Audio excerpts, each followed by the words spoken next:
नमस्कार दोस्तों, ASB news India के डिजिटल पैनल आपके अपने Facebook page, YouTube channel Amrish Baliyan पर आप सबका हार्दिक स्वागत है, अभिनंदन है। मुजफ्फरनगर में आज गठबंधन का ऐलान होने के बाद पहली बार भारतीय जनता पार्टी और राष्ट्रीय लोकदल के नेताओं की कार्यकर्ताओं की बड़ी संयुक्त सभा हुई, जिसमें कई बड़े ऐलान भी हुए। और अब चुनाव में दोनों पार्टियों के नेता कार्यकर्ता क्या भूमिका निभाने वाले हैं, उसी बारे में बात करने के लिए हमारे साथ मौजूद है राष्ट्रीय लोकदल विधानमंडल दल के नेता और बुढ़ाना क्षेत्र के विधायक राजपाल बालियान जी। तो विधायक जी, आज बड़ी बैठक हुई, क्या बड़े फैसले इस बैठक में हुए? बड़ी बैठक हुई। बैठक इसलिए हुई कि भाई दोनों पार्टी की संयुक्त बैठक करके कार्यकर्ता, हमारे कार्यकर्ता और उनके कार्यकर्ताओं में आपस में अच्छा संवाद हो, परिचय हो, और उसके बाद फिर चुनाव की शुरुआत हो। तो चुनाव में हम उनके प्रत्याशी को या हमारे प्रत्याशी को, जिस तरीके से मुजफ्फरनगर संजीव बालियान जी हैं और उधर बिजनौर पे चंदन चौहान है, तो दोनों प्रत्याशियों के लिए आज संयुक्त मीटिंग हुई। और संयुक्त मीटिंग करके ये तय किया कि भाई हिम्मत, साहस और मजबूती के साथ प्रत्याशियों को जिताएं और एमपी बनाने का काम करें। तो ये फैसला लिया गया। मन से तो कहा गया कि भाई मुजफ्फरनगर में राष्ट्रीय लोकदल के कार्यकर्ता संजीव बालियान जी को चुनाव लड़ाओगे, बिजनौर में भारतीय जनता पार्टी के कार्यकर्ता आ, चंदन चौहान को चुनाव लड़ाओगे। लेकिन क्या जमीन पर भी वो सामंजस्य दिखाई देगा जो दिखना चाहिए? जमीन पे भी सामंजस्य दिखाई देगा। ये थोड़ी वर्करों में हुआ करें जरा मरा से किसी को इक्के दुक्के को शिकायत, और बिल्कुल मन से, दिल दिल से दोनों पार्टी के कार्यकर्ता चुनाव लड़ाएंगे और जिताने का काम करेंगे। अच्छा, भारतीय जनता पार्टी के शासन में और आप लोग विपक्ष में थे, जो कार्रवाइयां राष्ट्रीय लोकदल के नेताओं पे, कार्यकर्ताओं पर हुई, क्या वो टीस एकदम से भुला दी जाएगी अब? देखो, राजनीति में जो फैसले माननीय नेता ले लेते हैं, तो उसके बाद कार्यकर्ता और पदाधिकारी उसको निभाव करने का प्रयास करते हैं, और धीरे धीरे करके वो स्थिति शांत हो जाती है और मनमुटाव दूर हो जाते हैं। जब बागपत से एक खबर आई कि आपकी महिला प्रकोष्ठ की जिला अध्यक्ष, उसने मना कर दिया कि वो मोदी योगी जिंदाबाद के नारे नहीं लगाओगी, उन पे उन्होंने इस्तीफा तक दे दिया। ये मुझे जानकारी नहीं है बागपत की कि उन्होंने क्या कहा क्या नहीं कहा। मेरे सामने हुई, ना मैंने सुना। एक और बड़ा घटनाक्रम हुआ इस गठबंधन के वजूद में आने के बाद पिछले दिनों, अनिल जी कैबिनेट मंत्री बनाए गए। चलो, पार्टी तो खुश है, लेकिन अभी बहुत सारे जमीनी कार्यकर्ता, उनके अंदर निराशा है कि राजपाल बालन जी को कैबिनेट में जगह नहीं मिली। देखो, ये हम 9 विधायक थे, और 9 विधायकों के क्षेत्र की जनता ये चाहती थी कि भाई मेरा, हमारे क्षेत्र का विधायक मंत्री बने, दूसरे क्षेत्र के चाहते थे हमारे विधायक बने।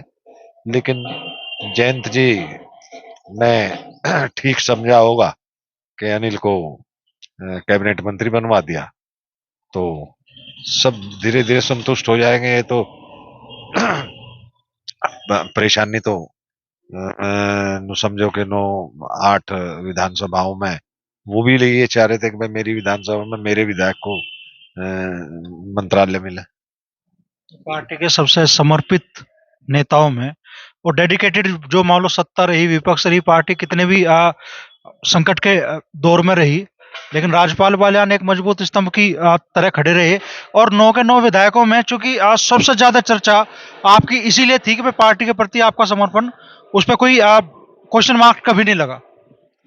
राजनीति में अगर इन चीजों का सबका ध्यान किया जाए, तो कहीं कहीं कुछ मजबूरियां होती हैं नेताओं की, कुछ बातें हो जाती हैं कि जो इस तरीके से फैसले बदल लेते हैं।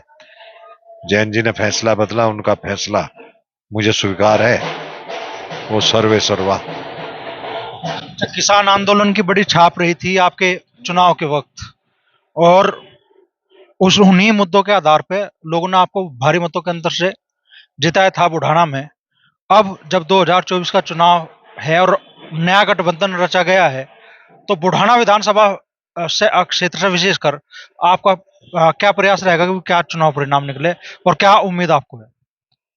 उम्मीद ये रखेंगे कि किसानों की बात हमारे लिए सर्वोपरि। हम किसानों की राजनीति, हमारा दल, हमारी पार्टी किसानों की राजनीति करते आए हैं चौधरी चरण सिंह जी के समय से, और किसानों की राजनीति हमारा सर्वोपरि एक धर्म है। तो उसमें कहीं कोताही बरतने की कोई बात ही नहीं। तो हम किसान की बात करेंगे, किसान के प्रति बात रखेंगे और मनवाने का प्रयास भी करेंगे। तो आप जो बड़ा अंतर आप मतदाताओं ने पैदा किया था आपके और आपके सामने जो कैंडिडेट थे भाजपा से उमेश मलिक जी, क्या वही अंतर अब संजीव बालियान और विपक्ष के जो कैंडिडेट हैं उनके बीच में पैदा हो पाओगा जब नया गठबंधन बना है? ये मुझे उस गठबंधन में हमारे जो मुजफ्फरनगर में यूं समझो कि चार हमारे और एक सपा से उम्मीदवार जीते थे।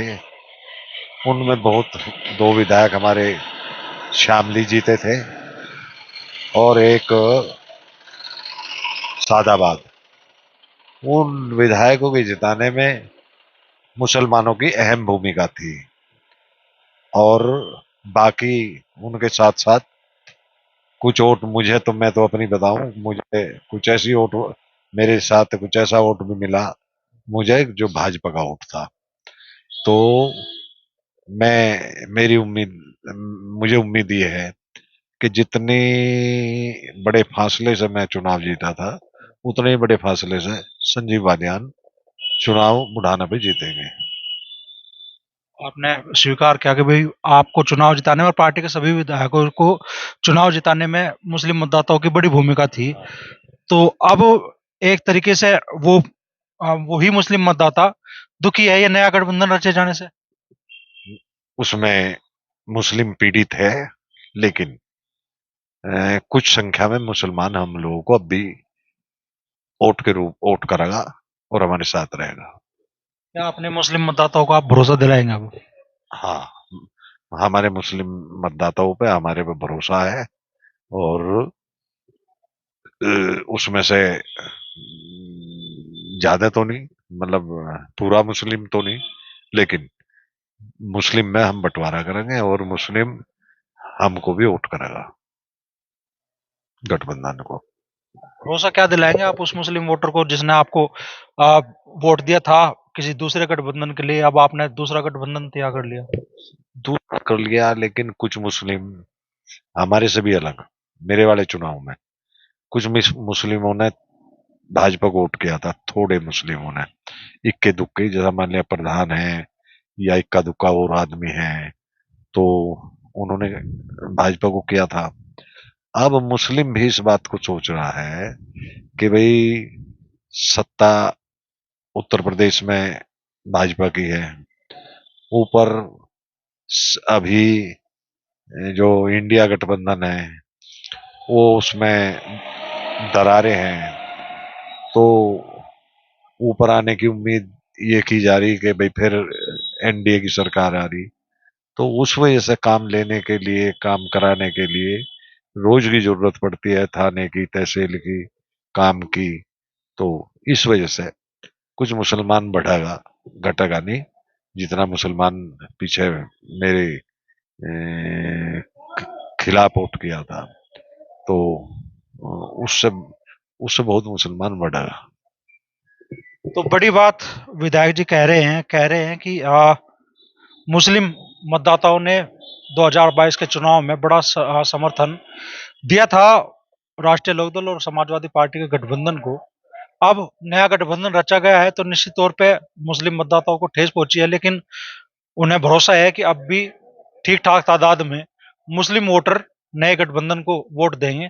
और दूसरा बड़ा दावा वो कर रहे हैं कि संजीव बालियान भी लगभग उसी अंतर से बुढ़ाना विधानसभा क्षेत्र में चुनाव जीतेंगे जिस अंतर से उन्होंने जीत हासिल की थी।